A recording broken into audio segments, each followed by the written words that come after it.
Assalamualaikum warahmatullahi wabarakatuh. Kami dari kelompok 2 ingin merepresentasikan hasil kerja kami mengenai analisis laporan keuangan PT Bumi Resource tahun 2020. Sebelumnya, perkenalkan nama saya Dinda Syarifah Marsia sebagai moderator dan terdapat rekan-rekan saya Intan Mezadiana, Zaskia Nur Azizah, Kristano Damar, dan Aditya Bayu Saputra.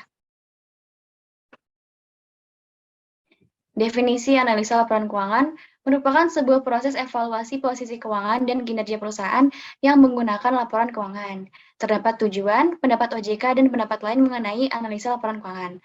Slide selanjutnya akan dibacakan oleh Intan Mezadiana. Jenis-jenis rasio keuangan menurut Raharjo 2007, rasio keuangan suatu perusahaan dapat dikategorikan menjadi 5 bagian, yaitu yang pertama rasio likuiditas, yang kedua rasio solvabilitas, yang ketiga rasio aktivitas, yang keempat rasio profitabilitas dan rentabilitas, dan yang terakhir rasio investasi. Slide selanjutnya akan dibacakan oleh Zaskia Nur Azizah.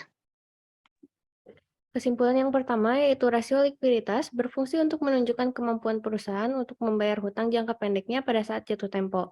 Rasio likuiditas terdiri dari yang pertama current ratio, yang kedua quick ratio, dan yang ketiga cash ratio. Lalu yang kedua, rasio solvabilitas berfungsi untuk mengukur sejauh mana aktiva perusahaan dibiayai dengan hutang. Yang pertama ada total asset to total debt ratio, dan yang kedua ada total debt to equity ratio. Selanjutnya akan dibacakan oleh Aditya Bayu Saputra. Kesimpulan yang ketiga, analisis rasio profitabilitas merupakan alat analisis yang paling dapat menunjukkan kinerja keuangan dalam menghasilkan keuntungan dari kegiatan operasional bank dibanding analisis keuangan lainnya. Yang keempat, rasio aktivitas merupakan rasio yang digunakan untuk mengukur seberapa efisien industri dalam menggunakan seluruh sumber energi yang dimilikinya. Selanjutnya akan dibacakan oleh Kristano Damar Paramadwipa. Baiklah, di sini kami menghitung rasio likuiditas dari PT Bumi. Yang pertama ada current ratio, yaitu kami menghitung dari aktiva lancar dibagi dengan hutang lancar dan kami mendapatkan hasil 0,3%. Lalu quick ratio dihitung dari aktiva lancar dikurang persediaan dibagi hutang lancar dan kami mendapatkan hasil 0,28%. Lalu yang terakhir ada cash ratio, yakni kas ditambah efek dan dibagi dengan hutang lancar, kami mendapatkan hasil 1,47%. Selanjutnya ada rasio solvabilitas. Di sini terdapat 3. Yang pertama ada debt ratio dengan menghitung total hutang dibagi total aset dikali 100% dengan hasil 0,96%. Selanjutnya debt to equity ratio dengan menghitung total hutang per modal dikali 100% dengan hasil 24,80%. Dan cash ratio dengan menghitung kas tambah efek dibagi hutang lancar dengan hasil 1,47%. Selanjutnya akan dibacakan oleh Intan Mezadiana. Rasio rentabilitas ada 7, yang pertama gross profit margin, laba kotor dibagi penjualan dikali 100, kami mendapatkan hasil 0,12%. Yang kedua ada profit margin, EBIT dibagi penjualan dikali 100%, hasilnya 40%.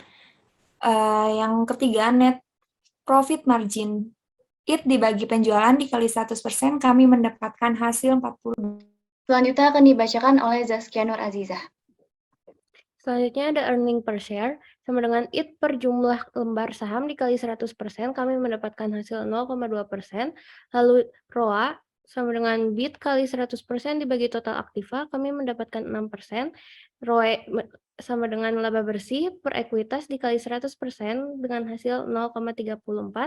Dan ROI sama dengan IT per total aktiva dikali 100% mendapatkan hasil 5%. Selanjutnya akan dibacakan oleh Aditya Bayu Saputra. Selanjutnya ada rasio aktivitas. Rasio aktivitas ada 2. Yang pertama day sales outstanding sama dengan piutang dibagi penjualan dibagi 360. Kita mendapatkan hasil 102,45. Yang kedua ada total aset turnover sama dengan penjualan dibagi total aset. Kita mendapatkan hasil 0,23.